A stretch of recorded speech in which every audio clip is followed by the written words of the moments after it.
네가 오죽 못났으면 우리 아들이 밖으로 돌겠니? 거울 좀 봐라. 48이면 여자로서 끝난 거야. 바람 피우는 아들 편을 들며 제 가슴에 대못을 박는 시어머니. 20년 뒷바라지하며 헌신한 대가는 너무나 가혹했습니다. 저는 그 길로 시어머니가 살던 제 명의의 6억 전셋집을 조용히 빼버렸습니다. 길바닥에서 짐짝을 붙잡고 울며 비는 시어머니께 제가 똑똑히 돌려줬죠. 어머니가 못나서 집이 날아갔네요. 억울하면 어머니도 잘라보시지 그랬어요. 정미 씨의 서늘하고 우아한 파멸 극장, 지금 시작합니다. 조금 답답하시더라도 끝까지 잘 들어주세요. 새벽 5시를 알리는 시계의 짧은 진동이 정미 씨의 침실을 깨웁니다. 아직 세상은 짙은 남빛 어둠 속에 잠겨 있지만 정미 씨의 하루는 이미 힘차게 기지개를 켜죠. 그녀는 조심스럽게 침대에서 일어나 남편이 깨지 않도록 발소리를 죽이며 거실로 나옵니다. 경기도 판교에 위치한 디자인 가구 업체 리브하우스의 대표라는 직함은 그냥 얻어진 것이 아닙니다. 직원 32명, 연매출 80억이라는 숫자는 정미 씨가 지난 20년간 바친 피와 땀의 결과물이죠. 서재로 들어간 그녀가 가장 먼저 하는 일은 컴퓨터를 켜고 전날 밤 도착한 해외 바이어들의 메일을 확인하는 것입니다. 리브하우스의 디자인이 이번 밀라노 전시회에서 반응이 아주 좋았군. 정미 씨는 나직하게 혼잣말을 내뱉으며 만족스러운 미소를 짓습니다. 대기업 팀장 시절부터 그녀는 포기를 모르는 독한 근성으로 유명했습니다. 그때 모은 종잣돈과 남다른 미적 감각을 쏟아부어 지금의 리브하우스를 일궈낸 것이죠. 아침 7시가 되자 정미 씨는 약속이라도 한 듯 휴대폰을 듭니다. 서울 서초구 반포동의 한 고급 아파트에 거주하는 시어머니 최영숙 여사에게 안부 전화를 걸 시간입니다. 어머니, 정미예요. 아침 드셨어요? 전화기 너머로 잠이 덜 깬 시어머니의 목소리가 들려옵니다. 어휴, 그래. 벌써 전화했니? 너는 잠도 없나 보구나. 어머니 건강 챙겨드려야죠. 오늘 오전 10시에 한의원 예약되어 있거든요. 늦지 않게 제가 회사 기사님 보내드릴게요. 그래, 네가 신경 써주니 고맙구나. 내 친구들이 나보고 며느리 하나는 잘 뒀다고 난리다. 우리 아들이 잘 벌어서 이런 좋은 동네에 나를 살게 해준 덕도 있지만 말이다. 시어머니는 늘 이런 식입니다. 사실 그 아파트의 전세금 6억 원은 정미 씨가 결혼 전부터 모은 돈과 사업 초기에 번 돈으로 마련한 것이죠. 계약자 역시 정미 씨 본인의 단독 명의입니다. 하지만 정미 씨는 그 사실을 굳이 꼬집어 말하지 않습니다. 그럼요, 어머니. 승준 씨가 워낙 든든하게 버텨주니까 제가 마음 놓고 효도하는 거죠. 그렇고 말고. 우리 승준이가 보통 애냐? 변호사 되느라 고생은 좀 했어도 지금은 그 유명한 로펌에서 파트너까지 됐으니 말이다. 정미 씨는 씁쓸한 미소를 머금으며 전화를 끊습니다. 사실 남편이 사법시험에 3번이나 떨어지고 방황할 때 그를 다시 일으켜 세운 건 정미 씨였습니다. 자신의 월급으로 로스쿨 학비를 대고 새벽마다 정성스럽게 도시락을 싸주며 뒷바라지를 했죠. 현재 남편이 중형 로펌의 파트너 변호사가 된 것도 정미 씨 회사의 법률 자문 물량을 그가 소속된 로펌에 몰아준 덕분이 크다는 걸 그녀는 잘 알고 있습니다. 남편이 부스스한 얼굴로 방에서 나옵니다. 여보, 벌써 일어났어? 왜 이렇게 부지런해? 일이 좀 많아서. 여보, 오늘 아침은 가볍게 샐러드랑 토스트 준비했는데 괜찮지? 응, 자기가 해주는 건 다 좋지. 역시 우리 정미가 최고라니까. 남편은 정미 씨의 어깨를 가볍게 주무르며 상냥하게 말합니다. 정미 씨는 남편 앞에서도 항상 당신 덕분이라는 말을 입에 달고 삽니다. 20년 동안 그녀는 완벽한 며느리였고 헌신적인 아내였으며 유능한 워킹맘이었습니다. 가정의 평화를 위해 자신의 공을 앞세우지 않는 것이 미덕이라 믿었으니까요. 하지만 식탁에 마주 앉은 정미 씨의 눈가에는 최근 짙은 그늘이 드리워져 있습니다. 얼마 전 우연히 확인한 남편의 카드 명세서가 머릿속을 떠나지 않기 때문입니다. 운동이라곤 질색하던 사람이 필라테스 스튜디오 결제를 한 달에 8번이나 했다니.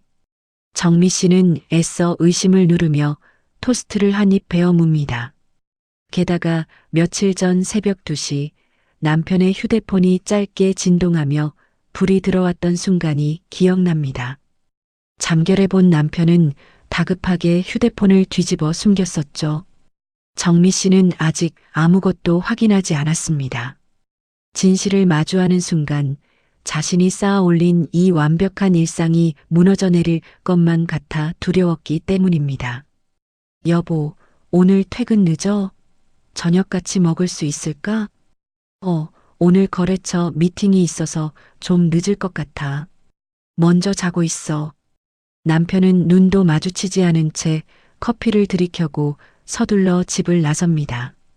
정미 씨는 남편의 뒷모습을 바라보며 말할 수 없는 공허함을 느낍니다. 오전 내내 회사에서 회의를 하고 오후에는 거래처 미팅을 위해 강남으로 향했습니다. 성공적인 미팅을 마치고 회사로 돌아가는 길, 정미 씨의 눈에 익숙한 차량 번호판이 들어옵니다.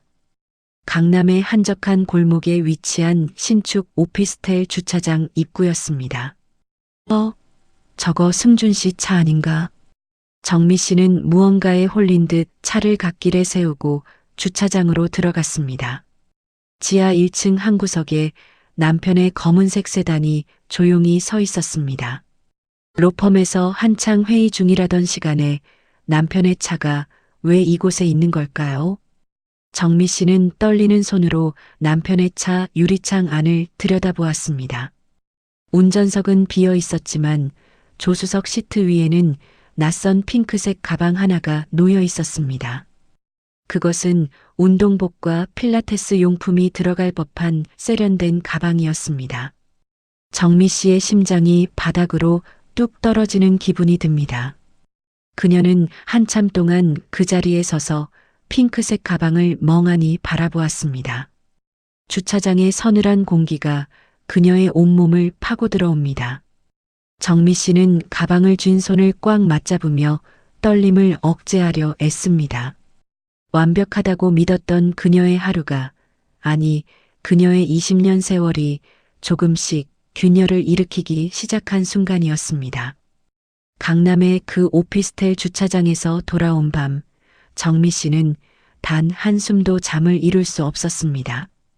옆자리에서 들려오는 남편의 고른 숨소리가 마치 날카로운 칼날이 되어 가슴을 비집고 들어오는 것 같았죠. 어둠 속에서 천장을 바라보며 정미 씨는 수만 번을 되뇌었습니다. 아닐 거야. 그저 우연일 거야. 하지만 조수석에 놓여있던 그 핑크색 가방은 환영처럼 눈앞을 떠나지 않았습니다. 다음 날 오전 정미 씨는 떨리는 손으로 오래된 연락처 하나를 찾아냈습니다. 대기업 시절 같은 팀에서 동고동락했던 동기이자 지금은 민간탐 정업체를 운영하고 있는 박선영 씨였습니다. 정미 씨는 카페 구석진 자리에 앉아 박선영 씨의 번호를 눌렀습니다. 선영 씨, 나야. 정미. 어머, 정미 씨. 이게 대체 얼마만이니? 웬일로 전화를 다 하고. 박선영 씨의 밝은 목소리에 정미 씨는 목이 메어 잠시 말을 잇지 못했습니다. 겨우 감정을 억누른 그녀가 낮은 목소리로 본론을 꺼냈습니다. 선영 씨, 나 부탁 하나만 하자. 내 남편 좀 봐줘. 아무래도 여자가 있는 것 같아. 수화기 너머에서 잠시 정적이 흐르더니 박선영 씨가 나직한 한숨을 내뱉었습니다. 정미 씨, 설마 그럴 리가 없잖아. 너희 남편, 너한테 얼마나 지극정성인데. 일단 알았어. 내가 확실하게 알아볼게. 그로부터 일주일은 정미 씨 인생에서 가장 긴 지옥이었습니다. 회사 일에 집중하려 해도 서류의 글자가 눈에 들어오지 않았고 집에서 남편의 얼굴을 마주할 때마다 구역질이 올라오는 것을 참아야 했죠. 마침내 박선영 씨에게서 연락이 왔고 정미 씨는 비밀스러운 사무실에서 두툼한 보고서를 건네받았습니다. 미안해, 정미 씨. 결과가 좋지 않아.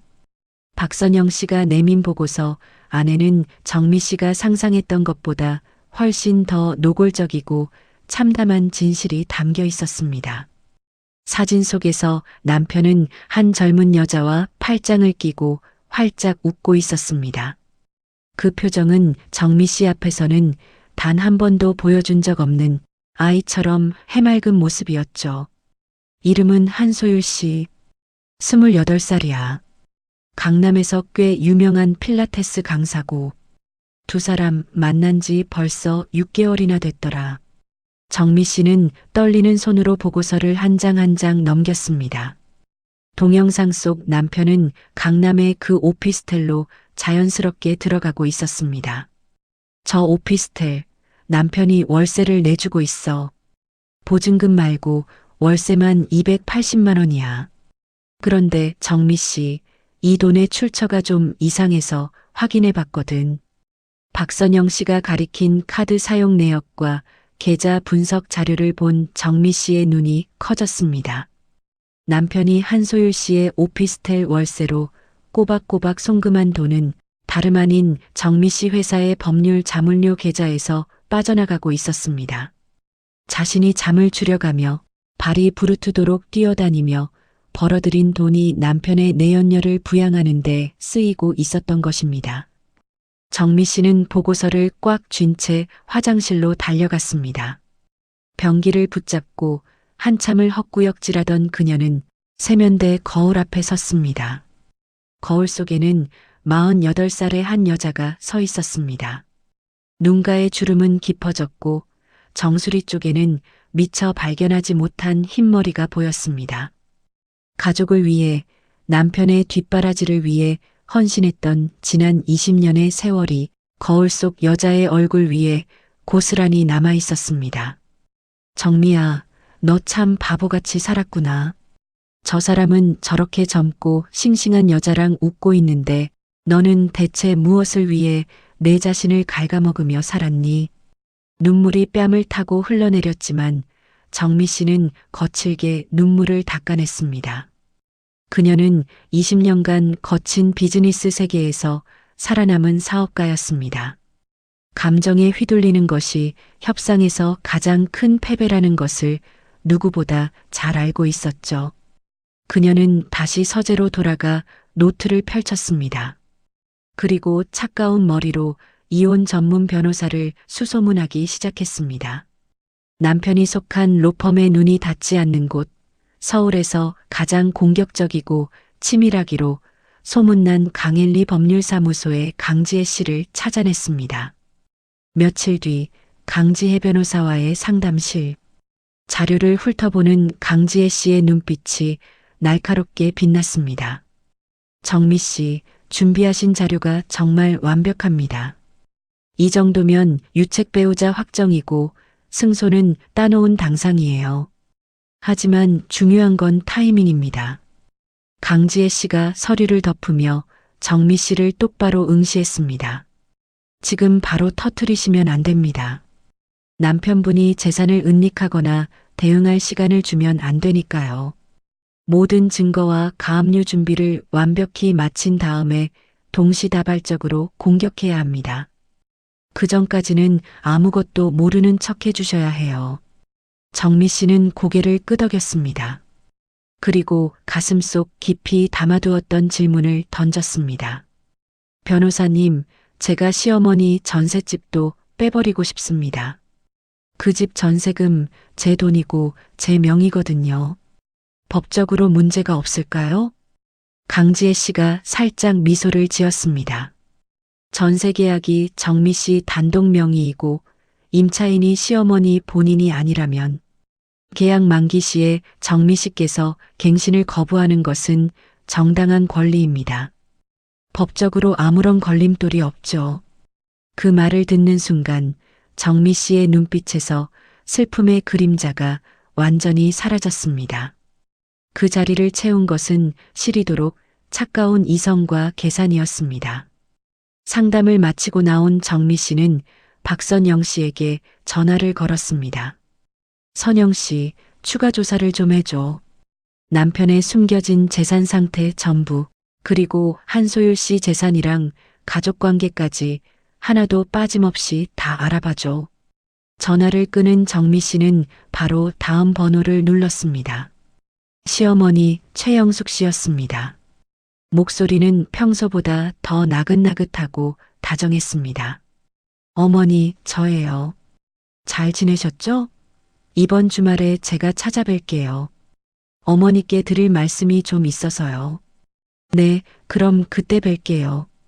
통화를 마친 정미 씨의 입가에 서늘한 미소가 번졌습니다. 그녀는 이제 더 이상 배신감에 몸을 떠는 연약한 아내가 아니었습니다. 자신의 삶을 송두리째 뒤흔든 대가를 어떻게 치르게 할지 그녀의 머릿속에는 이미 거대한 설계도가 그려지기 시작했습니다. 화창한 주말 오후였습니다. 창밖의 햇살은 눈이 시릴 정도로 눈부셨지만 반포동 시어머니 댁으로 향하는 정미 씨의 마음은 납덩이를 매단 듯 무겁기만 했죠. 정미 씨는 고급 아파트 단지 안으로 차를 몰며 깊은 한숨을 내뱉었습니다. 이곳은 정미 씨가 피땀 흘려 일군 돈으로 마련해드린 그녀 명의의 전셋집입니다. 현관문을 열고 들어가자 최영숙 씨가 거실 소파에 앉아 텔레비전을 보고 있었습니다. 어머니, 저 왔어요. 왔니? 주말인데 쉬지 않고 웬일이냐? 최영숙 씨는 정미 씨를 반기기보다 귀찮다는 듯 눈길도 주지 않은 채 대답했습니다. 정미 씨는 미리 준비해온 과일 바구니를 식탁에 내려놓으며 최영숙 씨의 맞은편에 앉았습니다. 사실 정미 씨는 이미 남편의 외도를 알고 있었고 복수의 칼날도 갈고 있었죠. 하지만 오늘 이 자리에 온 것은 일종의 전략적 하소연이었습니다. 20년을 모신 시어머니였습니다. 비록 무뚝뚝하고 이기적인 분이었지만 그래도 며느리의 고통을 조금이라도 헤아려 준다면 시어머니의 노후만큼은 지켜주고 싶다는 마지막 정이 남아 있었던 것입니다. 어머니, 사실은 드릴 말씀이 있어서 왔어요. 정미 씨는 목소리를 가늘게 떨며 눈시울을 붉혔습니다. 진심이 절반이었고 최영숙 씨의 본심을 떠보기 위한 연기가 절반이었죠. 왜 그러니? 무슨 일이길래 얼굴이 그 모양이야? 최영숙 씨가 그제야 텔레비전을 끄고 정미 씨를 쳐다보았습니다. 어머니, 사실은 남편이 승준 씨가 다른 여자를 만나고 있는 것 같아요. 제가 확실한 증거도 봤거든요. 정미 씨는 고개를 떨구며 어깨를 들썩였습니다. 며느리가 이런 충격적인 사실을 고백하면 최영숙 씨가 같이 분노해주거나 미안해할 줄 알았습니다. 최소한 내가 내 아들 따끔하게 혼내 말하는 빈말이라도 기대했죠. 하지만 돌아온 최영숙 씨의 반응은 정미 씨의 마지막 기대마저 처참하게 짓밟아 버렸습니다. 최영숙 씨는 깊은 한숨을 내쉬더니 오히려 귀찮다는 듯 고개를 절레절레 흔들었습니다. 예, 나는 진작에 그럴 줄 알았다. 정미 씨는 자신의 귀를 의심하며 고개를 들었습니다. 네, 어머니, 그게 무슨 말씀이세요? 너도 거울 좀 봐라. 48이면 여자로서 끝난 거 아니니? 밖에서 돈 번답시고 기만 세졌지. 남편한테는 매력 없는 나무 토막 같은데 승준이가 오죽했겠어? 생각을 해봐라. 남자가 집에서 숨을 쉴 수가 있어야지. 최영숙 씨의 말은 날카로운 송곳이 되어 정미 씨의 가슴을 사정없이 찔러댔습니다. 정미 씨의 손이 무릎 위에서 파르르 떨리기 시작했습니다. 그러나 최영숙 씨는 멈추지 않았습니다. 오히려 신이 난 듯 잔인한 말들을 쏟아내기 시작했죠. 네가 좀 이뻐 보이게 꾸미고 다니면 안 되니? 돈은 그렇게 많이 번다면서 왜 내 남편 관리는 못해? 성형이라도 좀 해라. 요즘 40 넘은 여자들 다들 하더라. 그리고 남자가 살다 보면 좀 바람 피울 수도 있는 거지. 다 그러고 사는 거다. 네가 꾹 참고 넘어가면 되는 걸 괜히 이렇게 일 키우면 너만 손해야. 이혼이라도 할 거니? 애비 앞길 망치려고 작정했어? 정미 씨는 숨이 막혀왔습니다. 20년 동안 이 가족을 위해 잠을 줄여가며 뒷바라지한 대가가 고작 이런 것이었을까요? 최영숙 씨의 입술이 달싹일 때마다 정미 씨의 영혼이 조각조각 부서져 나가는 것 같았습니다. 그리고 최영숙 씨는 결정적인 한마디를 내뱉었습니다. 다 네가 못나서 남편이 밖으로 도는 거야. 밥을 잘하든 남편 눈에 이뻐 보이든 해야지. 우리 승준이가 바깥에서 얼마나 스트레스 받겠니? 네가 집에서 남편을 편하게 해줬으면 이런 일이 있었겠어? 그러니까 다 내 탓이다. 그 순간이었습니다. 정미 씨의 마음속에서 무언가가 툭 하고 끊어지는 소리가 들렸습니다. 20년간 어머니라고 부르며 정성으로 모셨던 이 사람에 대한 마지막 정이 유리잔이 바닥에 떨어져 산산조각 나듯 완전히 사라져 버렸습니다. 그녀의 눈동자에서 눈물이 마르고 그 자리에 시리도록 차가운 냉기가 서리기 시작했죠. 정미 씨는 아무 대답 없이 조용히 자리에서 일어났습니다.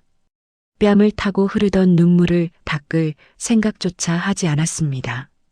최영숙 씨가 등 뒤에서 소리치는 것이 들려왔습니다. 야, 어딜 가니? 사람이 말을 하면 대답을 해야지. 밥이나 먹고 가. 정미 씨는 돌아보지 않았습니다. 현관문을 닫고 나오는 그녀의 발걸음은 이전보다 훨씬 가벼워져 있었죠. 차에 올라탄 정미 씨는 핸들을 꽉 잡았습니다. 손끝에 힘이 들어가고 눈빛은 어느 때보다 형형하게 빛났습니다. 그녀는 내비게이션에 강hen리 법률사무소를 찍었습니다. 그리고 박선영 씨에게 문자를 보냈습니다. 선영 씨, 추가 조사 부탁해. 우리 시어머니 재산 상태 전부랑 동네에서 빌려 쓴 돈 있는지 낱낱이 알아봐줘. 정미 씨의 복수 계획 리스트에 최영숙 씨의 이름이 공식적으로 올라가는 순간이었습니다. 정미 씨는 엑셀러레이터를 밟으며 나지막이 은조렸습니다. 내가 못나서 그래요, 어머니. 못난 며느리가 그동안 당신들한테 해드린 게 뭔지 이제부터 똑똑히 보여드릴게요. 어머니가 말씀하신 그 못난 며느리가 얼마나 무서운 사람인지 뼈저리게 느끼게 해드릴게요. 차는 서초동 법조타운을 향해 거침없이 달려나갔습니다. 정미 씨의 입가에 서늘하고도 우아한 미소가 번졌습니다. 그녀의 진짜 복수는 이제 막 시작되고 있었습니다. 강hen리 법률사무소의 회의실은 시리도록 정갈했습니다. 정미 씨는 박선영 씨가 확보한 두툼한 서류 뭉치를 테이블 위에 차례로 펼쳐 놓았죠. 외도 증거 사진부터 오피스텔 임대차 계약서 사본, 카드 사용 내역과 통화 기록, 그리고 정미 씨가 지난 20년간의 가계부와 회계 자료를 뒤져 직접 정리한 재산 내역서까지. 테이블 위에는 한 남자의 배신과 한 여자의 피눈물 나는 헌신이 극명하게 대비되어 놓여 있었습니다. 자료를 하나하나 넘겨보던 강지혜 씨가 나직한 감탄사를 내뱉었습니다. 정미 씨, 이 정도면 제가 지금까지 맡았던 이혼 케이스 중에 가장 완벽한 증거들이에요. 그동안 사업을 하면서 배운 게 있어요. 숫자와 기록은 거짓말을 하지 않는다는 거죠. 정미 씨는 차분한 목소리로 대답했습니다. 강지혜 씨는 정미 씨가 정리해온 재산 현황을 꼼꼼히 살폈습니다. 정미 씨는 결혼 전 대기업 시절부터 모은 종잣돈과 리브하우스를 운영하며 얻은 수익으로 상당한 자산을 일궈냈죠. 판교 사옥 빌딩은 정미 씨 단독 명의였고 리브하우스의 법인 지분 100% 역시 정미 씨의 소유였습니다. 시어머니가 거주하는 반포 아파트 전세금 6억 원 또한 정미 씨가 단독 명의로 계약한 재산이었죠. 반면 남편의 자산은 초라하기 그지없었습니다. 로펌의 지분 일부와 본인 명의의 예금이 전부였는데 그마저도 최근 6개월 동안 한소율 씨에게 상당 부분 흘러들어간 상태였습니다. 부부 공동 명의로 된 분당 아파트조차 매입 자금의 70%는 정미 씨의 주머니에서 나왔죠. 강지혜 씨가 펜을 내려놓으며 전략을 제시하기 시작했습니다. 정미 씨의 혼전 재산과 특유 재산은 원칙적으로 재산 분할 대상이 아닙니다. 남편은 명백한 유책 배우자이니 위자료 청구가 가능하고 상간녀 한소율 씨에게도 별도의 위자료 청구를 진행할 겁니다. 다만 가장 중요한 건 타이밍입니다. 정미 씨는 강지혜 씨의 눈을 똑바로 응시했습니다. 타이밍이라 하심은 언제를 말씀하시는 건가요? 지금 당장 이혼 소장을 보내면 남편분이 재산을 빼돌릴 시간을 주게 됩니다. 그러니 앞으로 딱 2달 동안은 아무것도 모르는 척 평소와 똑같이 지내주세요. 그 사이에 저희는 남편의 모든 재산을 낱낱이 파악해서 동시에 가압류를 걸 준비를 마칠 겁니다. 정미 씨는 고개를 끄덕였습니다. 강지혜 씨의 목소리는 점점 더 단호해졌습니다. 둘째로 시어머니 전세 계약 만기가 3개월 뒤더군요. 갱신 거부 통보는 보통 6개월 전부터 가능하지만 이미 시점이 지났으니 만기 도래 시점에 맞춰 계약을 종료하겠다고 집주인과 미리 조율하겠습니다. 정미 씨가 임차인이니 정미 씨의 의사만으로 전세 계약을 끝내는 건 정당한 권리입니다. 알겠습니다. 그렇게 해주세요. 셋째는 남편의 로펌 입지입니다. 현재 리브하우스가 남편 로펌에 연간 1억 2천만 원 규모의 법률 자문을 맡기고 있죠. 이 계약을 조용히 다른 로펌으로 이전하겠습니다. 남편분이 로펌 내에서 실적으로 압박받게 만드는 거죠. 정미 씨의 입가에 서늘한 미소가 번졌습니다.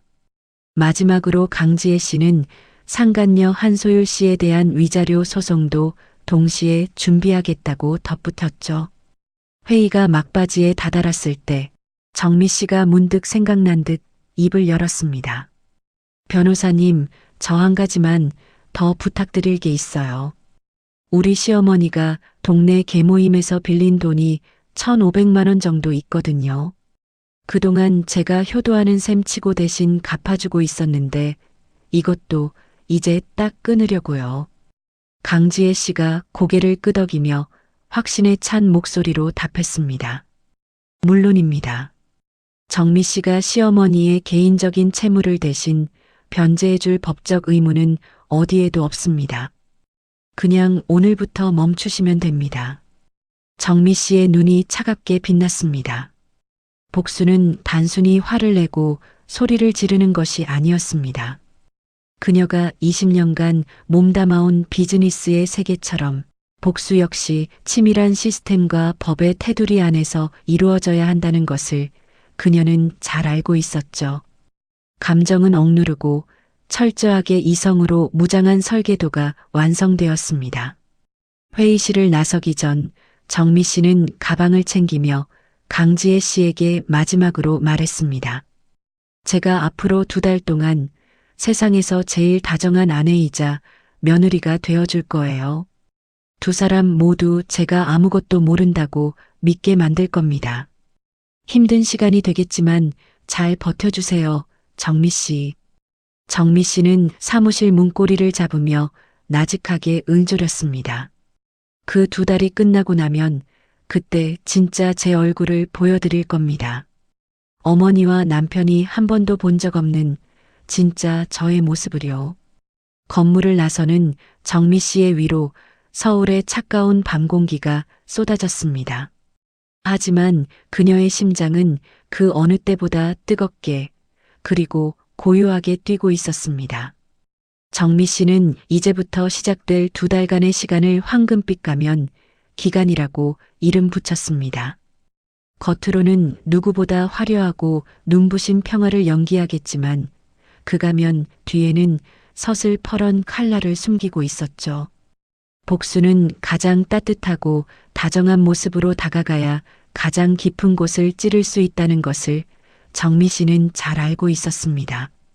그날 저녁 정미 씨는 평소보다 일찍 퇴근해 남편이 가장 좋아하는 갈비찜을 준비했습니다.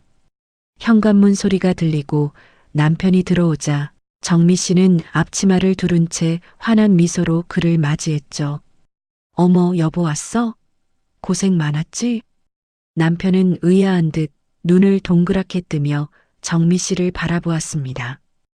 여보, 오늘 무슨 날이야? 웬 진수성찬이야? 여보, 생각해보니까 내가 그동안 사업한다는 핑계로 당신한테 너무 신경을 못 썼더라고. 미안해. 나 이제 반성 많이 했어. 앞으로는 집안일도 오빠 챙기는 것도 더 신경 쓸게. 자, 어서 씻고 나와서 갈비찜 좀 먹어봐. 남편은 처음엔 당황한 기색이 역력했지만 이내 정미 씨의 다정함에 경계심을 풀었습니다. 아니야, 자기도 힘들 텐데 뭘 그래도 자기가 이렇게 챙겨주니까 기분은 좋네. 역시 우리 정미가 최고야. 남편은 정미 씨의 어깨를 감싸 안으며 만족스러운 듯 웃었습니다. 심지어 정미 씨에게 아주 잠깐 미안한 기색을 보이기도 했지만 그뿐이었습니다. 남편의 외도는 멈추지 않았고 오피스텔에서의 미래는 더 대담해졌죠. 하지만 정미 씨는 그 방심을 놓치지 않았습니다. 남편이 샤워하러 들어간 사이 정미 씨는 미리 파악해둔 남편의 휴대폰 패턴을 조심스럽게 풀었습니다. 그리고 미리 섭외해둔 포렌식 업체의 원격 백업 프로그램을 실행했죠. 상간녀 한소율 씨와의 은밀한 카카오톡 대화들이 정미 씨의 외장하드로 고스란히 옮겨졌습니다. 자기야, 마누라한테 들킬 일 없어. 걔는 그냥 회사 일밖에 모르는 여자야. 요즘 갑자기 잘해주는데 그냥 미안해서 저러는 거니까 걱정 마. 휴대폰 화면 속 남편의 메시지를 읽는 순간 정미 씨의 손톱이 손바닥 살을 파고들었습니다. 피가 맺힐 정도로 꽉 쥐었지만 그녀는 비명조차 지르지 않았습니다. 오직 시리도록 차가운 분노만이 그녀의 온몸을 휘감았죠. 시어머니 최영숙 씨에게는 더욱 극진한 공세를 펼쳤습니다. 명절도 아닌데 최상급 한우 세트를 보내고 거실에는 최고급 안마의자를 새로 들여놓아 주었습니다. 그리고 대망의 선물 300만 원짜리 명품 가방을 들고 시어머니 댁을 방문했죠. 어머니, 지난번에 제가 생각이 참 짧았어요. 어머니 말씀이 다 맞아요. 제가 좀 더 여자답게 살고 남편도 잘 보필했어야 했는데 이 가방 어머니 들고 다니시라고 사왔어요. 이제 제가 정말 잘할게요. 최영숙 씨의 입꼬리가 귀에 걸렸습니다. 그녀는 가방을 이리저리 살펴보며 콧대를 높였죠. 오냐, 그래. 이제야 네가 정신을 차렸구나. 내가 좀 모질게 말한 게 다 너 잘되라고 한 소리야. 알겠니? 최영숙 씨는 그날 이후 동네 친구들에게 전화를 돌리며 가방 자랑을 하기 바빴습니다. 예, 말도 마. 우리 며느리가 이번에 명품 가방을 딱 사오지 않겠니? 내가 좀 따끔하게 혼냈더니 아주 사람이 달라졌어. 내 친구들은 며느리 복 받았다고 난리다. 그래도 이게 다 우리 아들이 잘나서 며느리가 설설 기는 거지. 안 그러냐? 하지만 최영숙 씨는 몰랐습니다. 그 가방을 결제한 카드는 정미 씨의 카드였고 정미 씨는 그 카드의 유효기간과 정지 권한을 완벽하게 쥐고 있다는 사실을요. 위장된 평화 아래 정미 씨의 실무적인 칼날도 바쁘게 움직였습니다. 강 변호사를 통해 남편 명의의 모든 부동산과 예금 계좌를 파악하고 동시다발적인 가압류 신청을 준비했습니다. 또한 남편의 로펌에 맡겼던 연간 1억 2천만 원 규모의 법률 자문 계약을 다른 로펌으로 이전하는 내부 절차도 조용히 마무리했죠. 계약 만기가 다음 달이라 아주 자연스러운 전환이었습니다. 그리고 시어머니가 사는 집의 주인에게도 연락해 만기 시 전세 계약을 갱신하지 않겠다는 의사를 공식적으로 통보했습니다. 모든 것이 완벽하게 진행되고 있었지만 단 한 사람 대학생인 딸 서연이에게만큼은 사실을 숨길 수 없었습니다. 어느 날 밤 정미 씨는 딸을 방으로 불렀습니다. 엄마 진짜야? 아빠가 정말 그랬어? 모든 사실을 알게 된 서연이의 눈에서 굵은 눈물이 떨어졌습니다. 정미 씨는 가슴이 미어지는 것 같았죠. 응, 미안해, 서연아.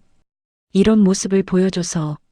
서연이는 오히려 정미 씨의 손을 꽉 잡았습니다. 엄마가 왜 미안해? 아빠가 미안해 해야지. 할머니도 진짜 너무하시다. 엄마, 걱정 마. 나는 무조건 엄마 편이야. 엄마가 어떤 결정을 하든 나는 엄마랑 같이 있을 거야. 딸의 따뜻한 위로에 정미 씨는 지난 2달간 꾹 참아왔던 눈물을 터뜨렸습니다. 딸을 품에 안고 한참을 울고 나서야 정미 씨는 다시금 가면을 고쳤었습니다. 정미 씨는 서재로 돌아와 벽에 걸린 달력에 동그라미를 크게 쳤습니다. 시어머니의 전세 만기일이 딱 한 달 남은 날이었습니다. D-30. 그녀는 비밀 노트를 펼쳐 마지막 문장을 적어 넣었습니다. 어머니, 그동안 받으신 만큼 돌려드릴 날이 이제 얼마 남지 않았네요. 제가 얼마나 못난 며느리인지 똑똑히 확인하게 되실 거예요. 정미 씨의 입가에 서늘한 미소가 번졌습니다. 폭풍전야의 고요함이 거실을 가득 채우고 있었습니다. 디데이까지 딱 25일이 남은 날이었습니다. 평소와 다름없이 고요하던 남편의 로펌 사무실에 날벼락 같은 공문 한 장이 도착했죠. 그것은 정미 씨의 회사인 리브하우스가 보낸 법률 자문 계약 해지 통보서였습니다. 남편은 처음에 직원의 단순한 행정 실수라고만 생각했습니다. 하지만 로펌 대표의 호출이 떨어지자 남편의 얼굴은 순식간에 흙빛으로 변하고 말았죠. 자네, 이게 대체 어떻게 된 일인가? 로펌 대표는 책상을 탁 치며 서류를 내밀었습니다. 리브하우스가 우리랑 계약을 끊었어. 연간 1억 2천만 원짜리 물량이 한꺼번에 날아간 거라고. 자네 와이프 회사 아니었나? 집안에 무슨 일이라도 생긴 거야? 남편은 당황하여 어쩔 줄을 몰랐습니다. 아, 그럴 리가 없습니다. 대표님, 제가 확인해보고 바로 보고 드리겠습니다. 사무실을 나온 남편은 떨리는 손으로 정미 씨에게 전화를 걸었습니다. 정미 씨는 회의 중이라며 한참 뒤에야 태연한 목소리로 전화를 받았죠. 여보. 왜? 무슨 일 있어? 정미야. 지금 우리 로펌으로 자문계약 해지 통보가 왔다는데 이게 대체 어떻게 된 거야? 실무자가 실수한 거 아니지? 남편의 목소리에는 다급함이 역력했습니다. 정미 씨는 아무렇지도 않게 오히려 조금 미안하다는 듯 대답했습니다. 아, 그거? 여보, 미안해. 내가 미리 말을 했어야 했는데 깜빡했네. 이번에 우리 경영기획팀에서 비용 절감 차원으로 자문사들을 전부 재검토했거든. 재검토라니? 아니, 남의 회사도 아니고 내 로펌이잖아. 그러니까 말이야. 나도 오빠 편 들어주려고 했는데 다른 로펌들이 제시한 조건이 훨씬 좋더라고.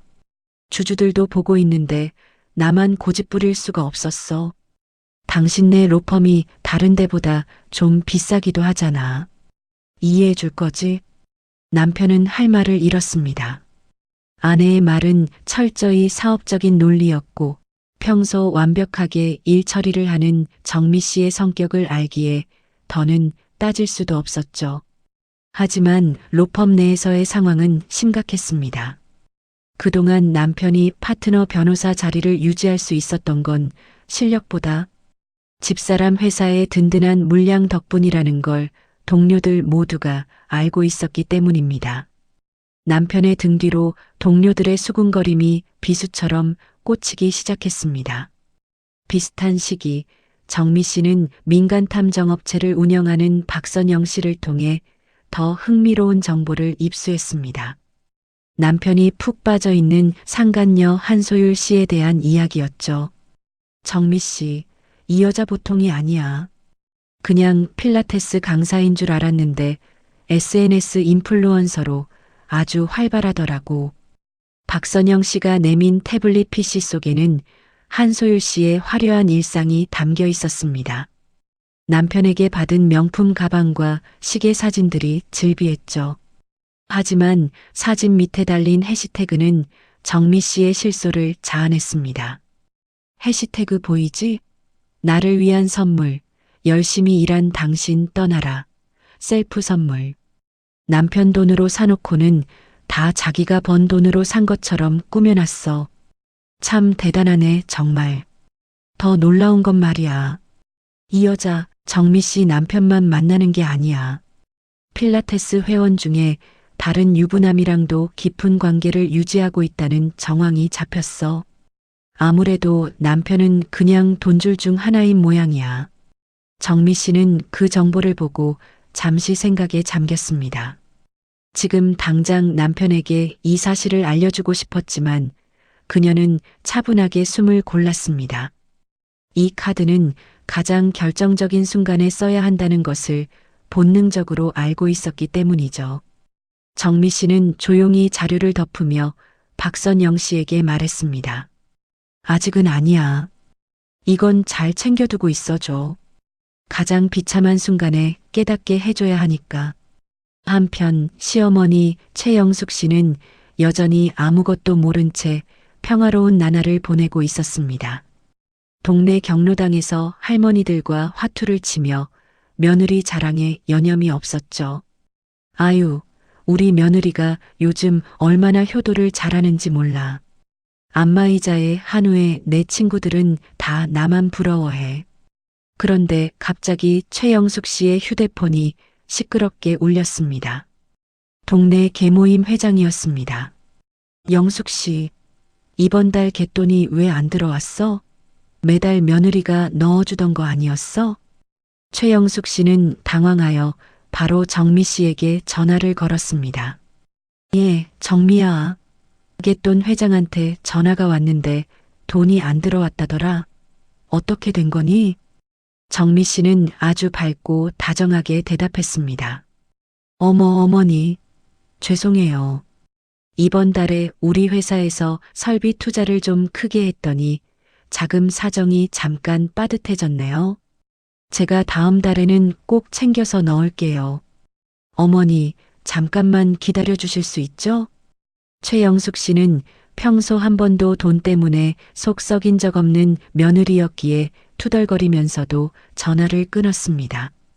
쯧쯧, 사업한다는 게 참 힘들긴 하네. 그래, 알았다. 다음 달엔 꼭 넣어라. 최영숙 씨는 다음 달이라는 시간이 자신에게 영영 오지 않을 거라는 사실을 꿈에도 모른 채 다시 화투판에 집중했습니다. 그날 밤 남편이 어두운 표정으로 늦게 귀가했습니다. 거실 소파에 앉아있던 정미 씨는 무릎 위에 서류 몇 장을 올려두고 검토하고 있었죠. 여보 왔어? 오늘 많이 힘들었지? 남편은 맥없이 가방을 내려놓으며 정미 씨 옆에 앉았습니다. 로펌 분위기가 좀 안 좋네. 근데 여보, 당신 지금 뭐 보고 있어? 남편이 무심코 정미 씨의 무릎 위 서리로 손을 뻗었습니다. 정미 씨는 아주 자연스럽고 우아하게 서류를 덮어 가방에 넣으며 미소 지었습니다. 아, 이거 회사 경영 관련 서류야. 별거 아니야, 여보. 피곤할 텐데 어서 가서 씻어. 남편은 의심 없이 욕실로 향했습니다. 정미 씨는 남편의 뒷모습을 바라보며 가방 속 서류를 다시 한번 매만졌습니다.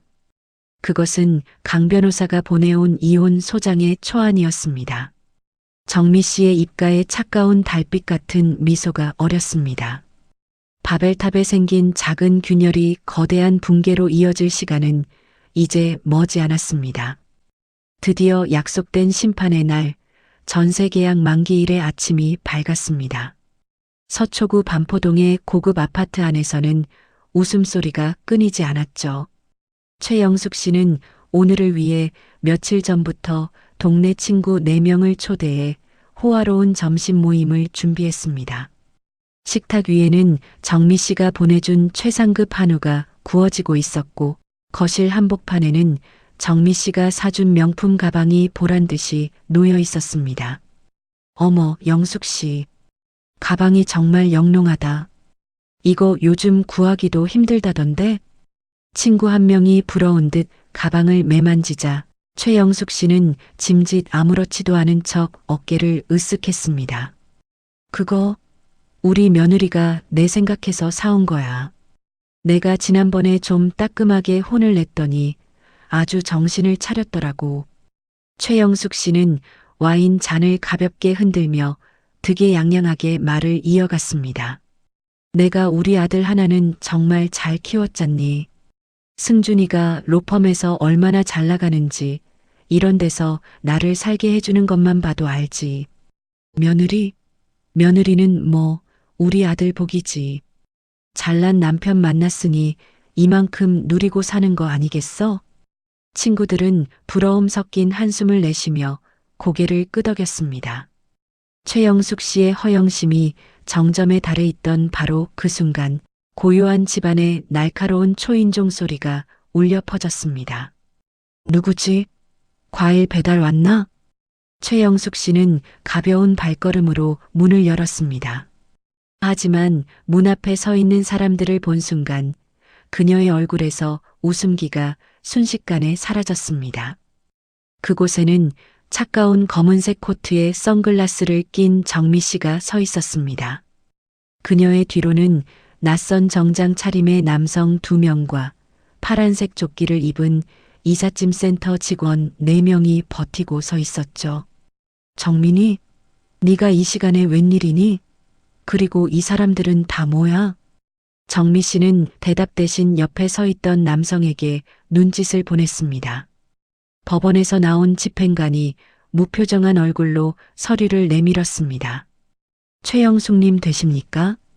본 주택의 전세 계약이 만기 도래로 인해 종료되었습니다. 임차인 이정미님의 전세 보증금 반환 및 명도 요청에 따라 오늘자로 강제 집행 및 명도 절차를 진행하겠습니다. 거실에 앉아있던 친구들이 어리둥절한 표정으로 현관 쪽으로 몰려나왔습니다. 최영숙 씨는 떨리는 목소리로 소리를 질렀습니다. 이게 무슨 소리야? 명도라니? 누가 나더러 나가라는 거야? 정미야, 너 이게 다 뭐야? 정미 씨가 천천히 선글라스를 벗었습니다. 그녀의 눈동자에는 20년 동안 어머니라고 부르며 고개를 숙이던 그 온순한 며느리는 없었습니다. 오직 냉철한 사업가이자 배신당한 여자의 서늘한 눈빛만이 남아 있었죠. 어머니, 이 집 전세금 6억 원. 제 돈인 거 아시죠? 제 명의로 된 제 재산이에요. 전세 계약 만기가 오늘이라 저 사업 자금이 필요해서 보증금 뺐습니다. 최영숙 씨는 사색이 되어 정미 씨의 팔을 붙잡았습니다. 야, 이 미친년아. 네가 감히 시어머니를 길거리에 내쫓겠다는 거냐? 너 제정신이야? 당장 승준이한테 전화해. 승준이가 알면 너는 끝이야. 최영숙 씨의 악다구니에도 정미 씨는 눈 하나 깜짝하지 않았습니다. 오히려 구경거리가 난 듯 지켜보는 최영숙 씨의 친구들을 향해 또박또박 말했습니다. 전화하세요, 어머니. 근데 남편, 오늘 좀 많이 바쁠 거예요. 제가 오늘 아침에 이혼 소장 접수했거든요. 아, 참고로 남편이 살던 오피스텔도 오늘 정리될 겁니다. 거기서 28살 필라테스 강사 한소율 씨랑 같이 지냈거든요. 어머니가 말씀하신 그 잘난 아들이 바람 피우던 현장 말이에요. 최영숙 씨의 친구들 사이에서 경악 섞인 수군거림이 터져 나왔습니다. 어머, 이게 무슨 일이래? 승준이가 바람을 피웠어? 그 젊은 여자랑 오피스텔까지 얻어 살았다니 세상에나. 최영숙 씨의 얼굴이 하얗게 질리다 못해 푸르스름하게 변했습니다. 평생을 아들 자랑으로 버텨온 그녀의 바벨탑이 친구들 앞에서 산산조각이 나는 순간이었습니다. 집행관의 신호가 떨어지자 이삿짐 센터 직원들이 거실로 들이닥쳤습니다. 자, 시작합시다. 집안을 가득 채웠던 가구들이 하나둘 밖으로 실려 나갔습니다. 방금까지 자랑하던 명품 가방이 바닥에 나뒹굴고 안마의자가 분해되어 나가는 모습을 보며 최영숙 씨는 다리에 힘이 풀려 주저앉았습니다. 정미야, 너 진짜 이럴 거니? 내가 잘못했다. 친구들 보는데 제발 이러지 마라. 하지만 정미 씨의 친구들은 이미 하나둘씩 뒷걸음질 치며 자리를 피하고 있었습니다. 누구 하나 주저앉은 최영숙 씨를 부축해 주거나 편을 들어주지 않았습니다. 정미 씨는 그런 시어머니를 차갑게 내려다보며 마지막 쐐기를 박았습니다. 어머니, 승준 씨한테 연락해서 같이 사시면 되겠네요. 아, 근데 어쩌죠? 남편 오피스텔에서도 오늘 당장 나와야 할 거예요. 제가 남편 명의의 모든 예금과 오피스텔 보증금에 재산 가압류를 걸어버렸거든요. 아마 지금쯤 법원에서 사람 나갔을 거예요. 최영숙 씨는 넋이 나간 채 정미 씨의 발목을 붙잡았습니다. 정미야, 정미야, 내가 정말 잘못했다. 내가 못나서 그랬어. 제발 한 번만 받아오. 갈 데가 없단 말이야. 정미 씨는 아주 부드럽게 그러나 단호하게 발목을 빼냈습니다. 그녀는 비명을 지르며 우는 시어머니를 뒤로 한 채 현관문을 나섰습니다. 엘리베이터를 타고 내려와 차에 올라탄 정미 씨는 핸들을 잡았습니다. 잠시 후 그녀는 떨리는 손으로 강 변호사에게 전화를 걸었습니다. 변호사님, 1단계 완료됐습니다. 2단계 진행해 주세요. 수화기 너머로 강 변호사의 차분한 목소리가 들려왔습니다. 이혼 소장 접수 완료되었습니다. 상간녀 한소율 씨에 대한 위자료 소송과 남편분의 모든 자산에 대한 가압류 신청도 오늘자로 모두 끝났습니다. 이제 시작입니다. 정미 씨. 정미 씨는 전화를 끊고 조용히 눈을 감았습니다. 핸들을 잡은 두 손이 걷잡을 수 없이 떨려왔습니다. 20년이라는 긴 세월이 눈앞을 스쳐 지나갔죠. 하지만 신기하게도 눈물은 단 한 방울도 나오지 않았습니다. 그녀는 깊은 숨을 들이마신 뒤 엑셀러레이터를 밟았습니다.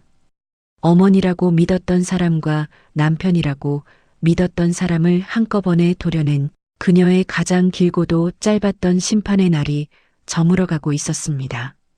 정미 씨가 던진 폭탄은 단 한 발이 아니었습니다. 그것은 정교하게 설계된 연쇄 폭발이었고 그 파편은 남편과 시어머니의 일상을 처참하게 조각내기 시작했죠. 남편의 로펌 사무실 책상 위에는 두툼한 노란 봉투 하나가 도착해 있었습니다.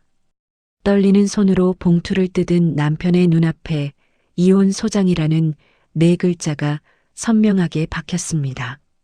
그 안에는 지난 몇 달간의 외도 행적들이 날짜별, 시간별로 낱낱이 기록되어 있었죠. 함께 첨부된 사진 속 자신의 모습은 낯설 만큼 비겁해 보였습니다. 하지만 재난은 거기서 끝나지 않았습니다. 법조계라는 바닥은 생각보다 훨씬 좁고 냉정했습니다. 파트너 변호사가 외도로 이혼 소송을 당했다는 소문은 삽시간에 로펌 전체로 퍼져나갔죠. 복도를 지나갈 때마다 느껴지는 동료들의 싸늘한 시선과 비웃음 섞인 수군거림은 남편의 숨을 막히게 했습니다. 이봐, 승준 변호사. 잠시 내 방으로 좀 오지. 로펌 대표의 호출은 평소보다 훨씬 차가웠습니다. 리브하우스 계약도 날아갔고 이런 지저분한 스캔들까지 터지면 우리 로펌 이미지는 어떡하나. 자니가 알아서 거취를 결정해주게. 이게 내 마지막 배려야. 사실상의 해고 통보였습니다. 망연자실하게 자리로 돌아온 남편은 급히 예금을 인출하려 했지만 화면에는 거래 정지 계좌라는 메시지만 반복해서 떴습니다. 정미 씨가 신청한 재산 가압류가 승인되어 모든 돈줄이 막혀버린 것이죠.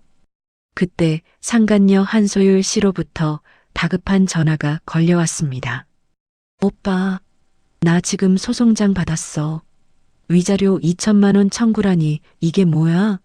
문제없게 정리한다며. 소율아, 잠깐만 나 지금 상황이 너무 안 좋아. 계좌도 막히고 로펌에서도. 뭐? 변호사라면서 자기 앞가림도 못해?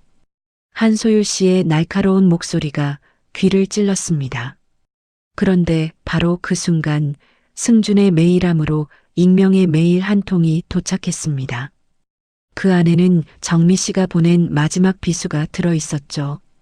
박선영 씨가 확보했던 한소율 씨가 다른 유부남과 미래를 즐기는 사진과 메시지들이었습니다.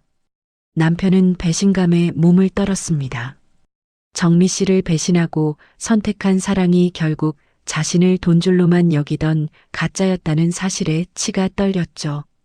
그가 따져 묻기도 전에 한소율 씨는 먼저 선수를 쳤습니다. 오빠 미안한데 나 이거 감당 못해. 소송까지 걸리게 하는 남자를 내가 왜 만나? 우리 여기까지 하자. 연락하지 마. 전화는 차갑게 끊겼습니다.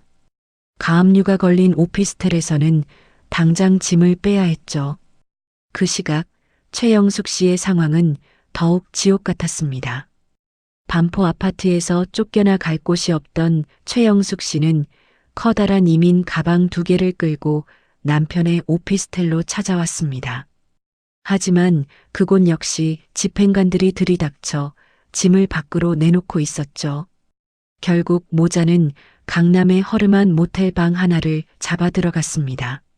화려했던 반포의 거실 대신 눅눅한 담배 냄새가 밴 좁은 방에서 두 사람의 비참한 동거가 시작되었습니다.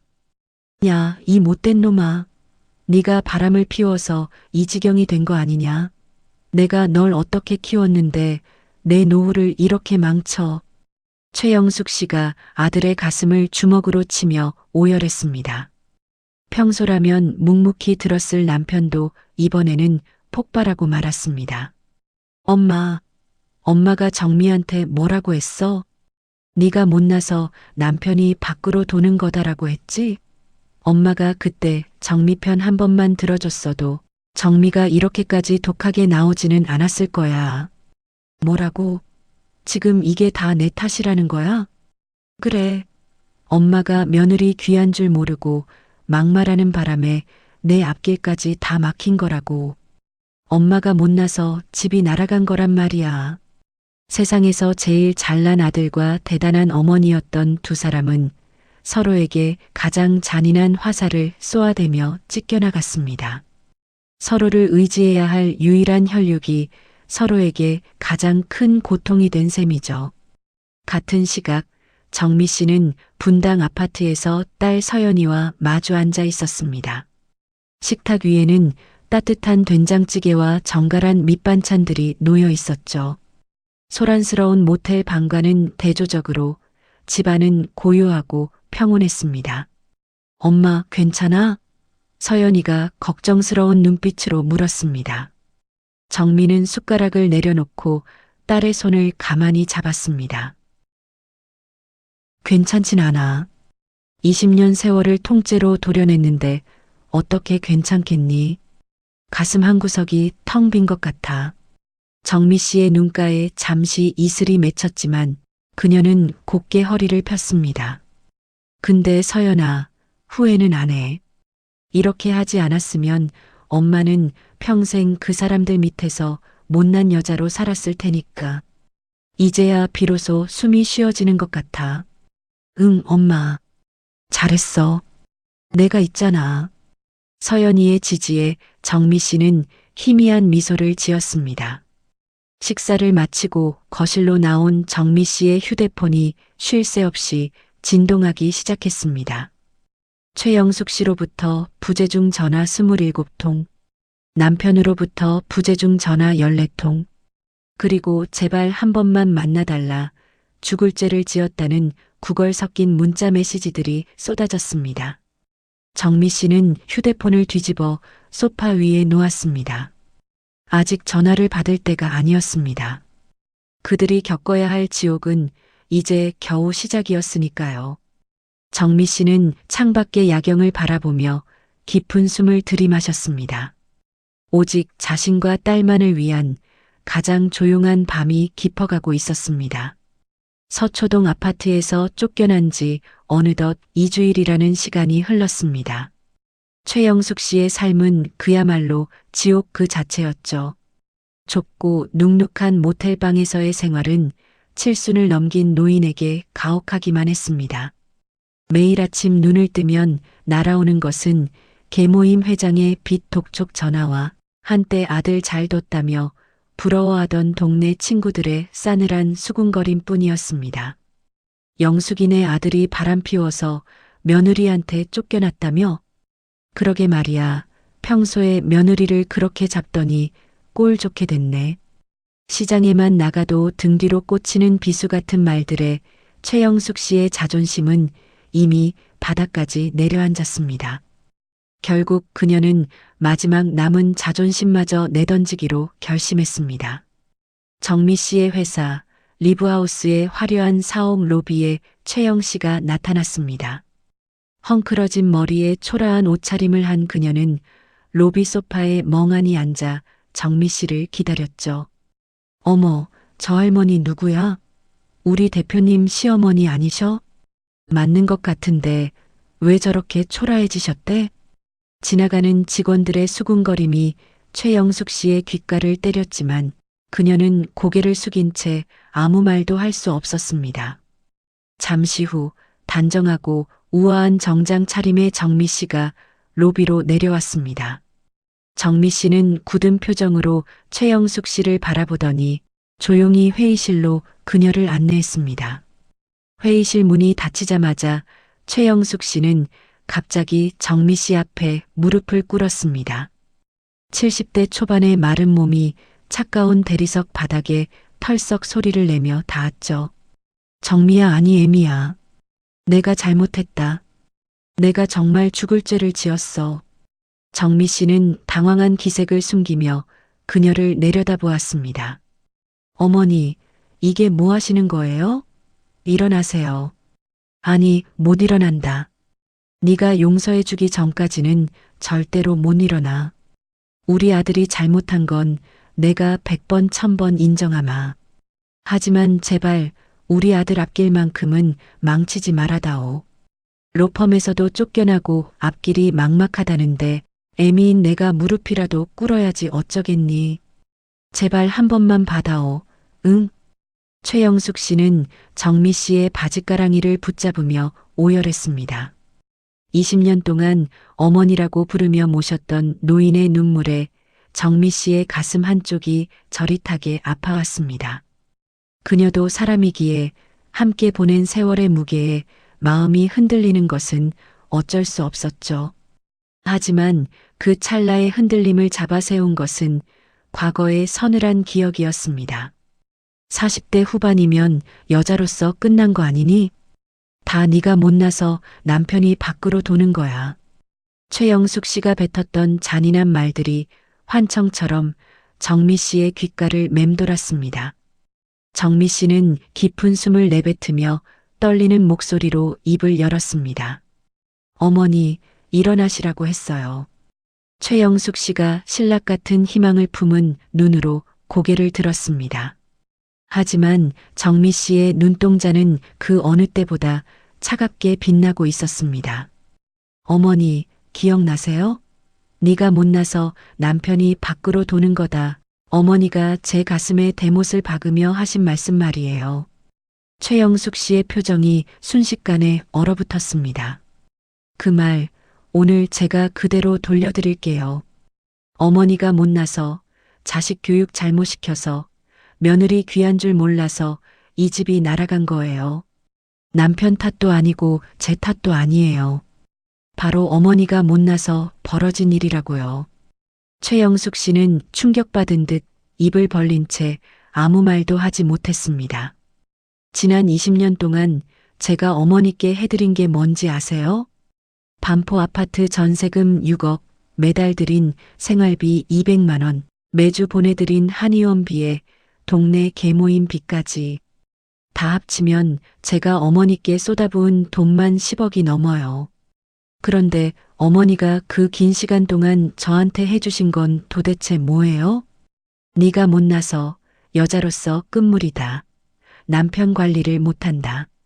비참한 독설뿐이었잖아요. 최영숙 씨는 바닥에 엎드려 어깨를 들썩이며 소리내어 울기 시작했습니다. 하지만 정미 씨의 냉정한 선언은 멈추지 않았습니다. 그리고 어머니, 40대 후반이 여자 끝물이라고 하셨죠? 저 이번에 이혼하고 나면 제 회사 연매출 80억이에요. 제 이름으로 된 빌딩이 있고 저를 믿고 따르는 직원이 32명이나 돼요. 끝물이라는 단어는요, 평생 제 등에 붙어서 숟가락 얹어놓고 살았던 분이 하실 말씀은 아니에요. 안 그래요? 회의실 안에는 정미 씨의 단호한 목소리와 최영숙 씨의 흐느낌만이 가득 찼습니다. 남편 앞길이 그렇게 걱정되시면요. 남편이 그렇게 좋아하던 그 젊고 예쁜 필라테스 강사한테 가서 빌어보세요. 아, 그 여자는 남편 말고도 다른 유부남들 만나느라 바쁘다던데 거기 가서 방 한 칸만 내달라고 무릎 꿇어보시라고요. 최영숙 씨는 이제 비명조차 지르지 못한 채 바닥을 긁으며 통곡했습니다. 정미 씨는 차갑게 일어서서 가방을 챙겼습니다. 어머니, 저 원래 정 많은 사람인 거 아시죠? 어머니가 그때 그 말만 안 하셨어도 남편이랑 이혼을 해도 어머니 전셋집만큼은 제가 끝까지 책임졌을 거예요. 하지만 어머니가 먼저 저를 버리셨잖아요. 아들이 바람 피우는데 제 탓을 하며 제 인격을 짓밟으셨잖아요. 그러니까 이건 제가 하는 복수가 아니라 어머니가 스스로 자초하신 일입니다. 정미 씨는 뒤도 돌아보지 않고 회의실 문을 향해 걸어갔습니다. 문을 열기 직전 그녀는 잠시 멈춰서서 마지막 한마디를 덧붙였습니다. 어머니, 그래도 드릴 말씀은 하나 있어요. 서초구청간에 가시면 임대 아파트 신청을 할 수 있어요. 신청에 필요한 서류는 제가 비서를 통해 안내해 드릴게요. 그 정도가 제가 20년 인연에 대해 지킬 수 있는 마지막 예의니까요. 정미 씨의 눈가에 뜨거운 기운이 서렸지만 그녀는 절대로 뒤를 돌아보지 않았습니다.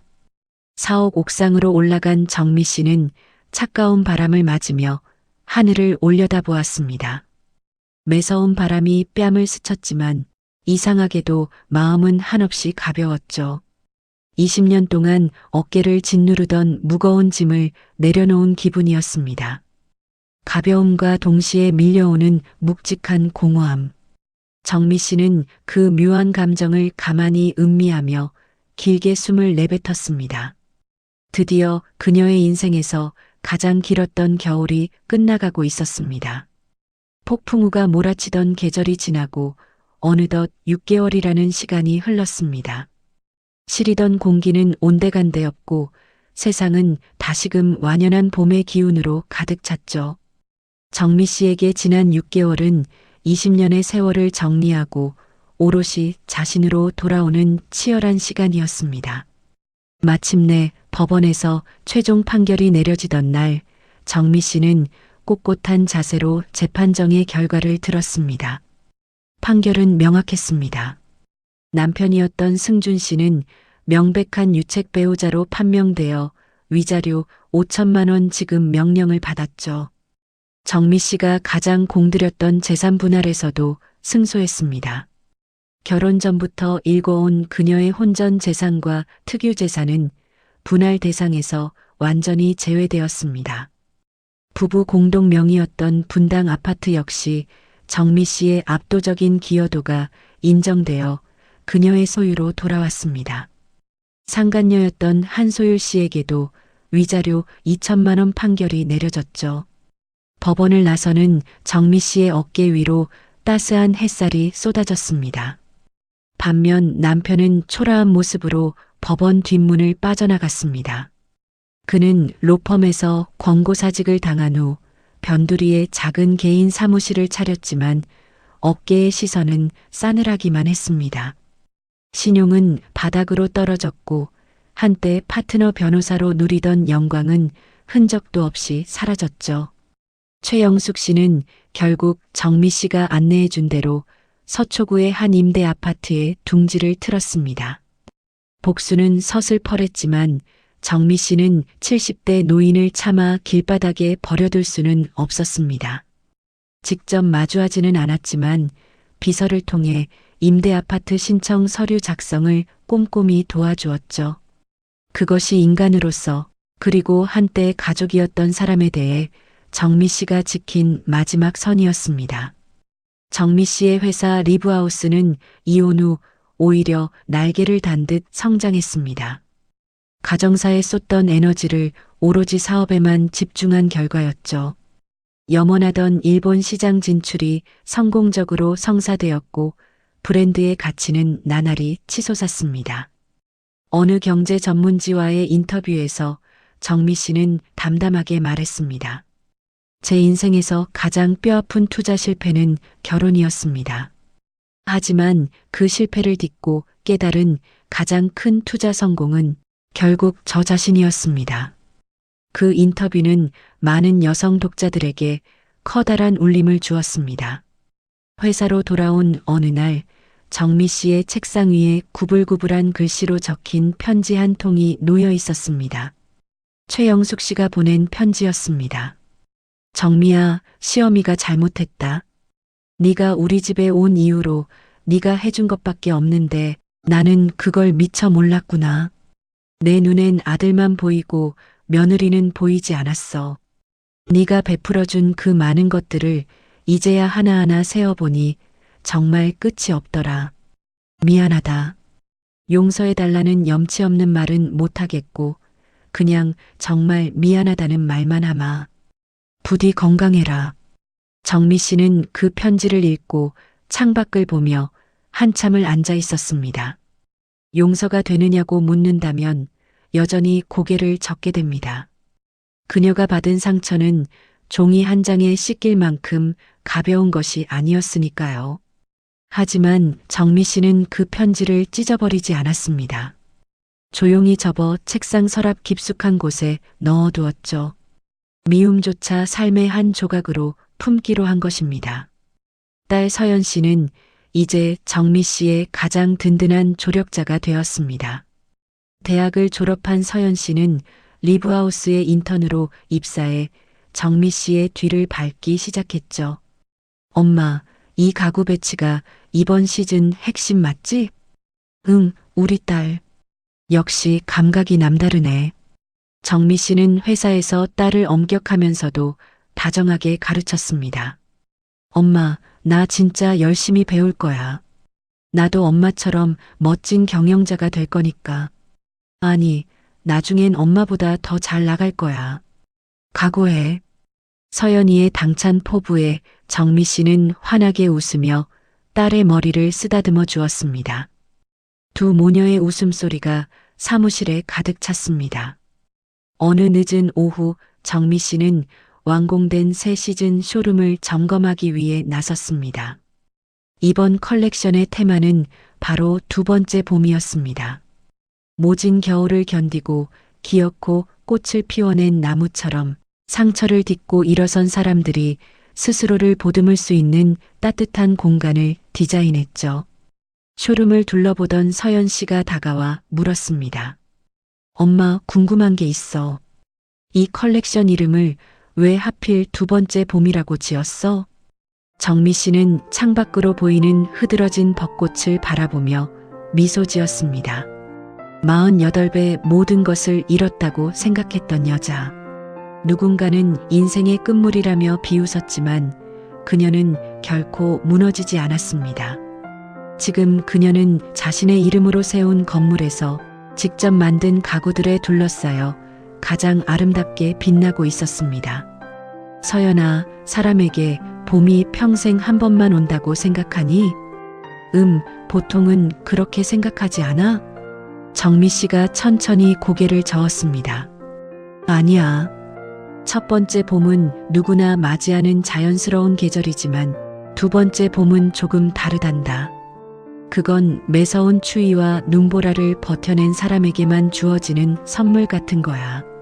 정미 씨는 쇼룸의 메인 조명을 하나씩 켰습니다. 따스하고 부드러운 빛이 공간을 가득 채우자 차가웠던 가구들이 온기를 머금기 시작했습니다. 첫 번째 봄은 그냥 기다리면 오지만 두 번째 봄은 스스로 만드는 거란다. 엄마는 이제야 진짜 내 계절을 만난 것 같아. 정미 씨는 확신에 찬 목소리로 덧붙였습니다. 나는 내 봄을 나 스스로 직접 만들었거든. 조명 아래 서 있는 정미 씨의 얼굴에 세상에서 가장 눈부신 미소가 피어올랐습니다. 긴 어둠을 뚫고 나온 그녀의 인생에 이제 결코 지지 않을 찬란한 두 번째 봄이 시작되고 있었습니다.